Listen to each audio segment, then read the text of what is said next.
Happy Makar Sankranti সবাইকে। নীলিমাস blog চ্যানেলে আবার চলে এলাম নতুন একটা ভিডিও নিয়ে। আমি এই স্নান করে এলাম।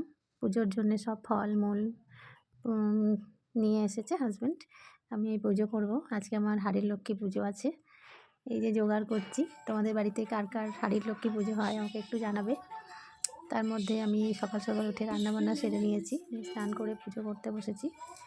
তো পুজোটা আমি নিজেই করি। আমার নিজে লক্ষ্মী পুজো আমাদের বাড়িতে প্রচলিত, এটা নিজেরাই করে।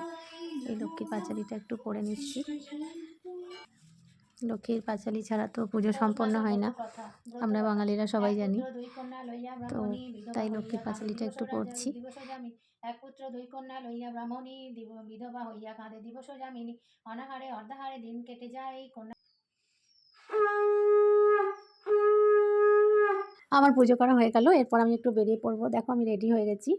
বাইরে প্রচণ্ড ঠান্ডা, যার জন্য আমাকে শীতের পোশাকটা ভালো মতো পরে নিতে হলো, কারণ আমি স্কুটিতে যাব হাজব্যান্ডের সাথে। আর এত হাওয়া যে ভালো করে মাফলার হেলমেট না নিলে ঠান্ডায় যাওয়াই যাবে না স্কুটিতে। এই যাচ্ছি দেখো রাস্তার মধ্যে। আজকে একটু ঘুরতে ভালোই লাগলো।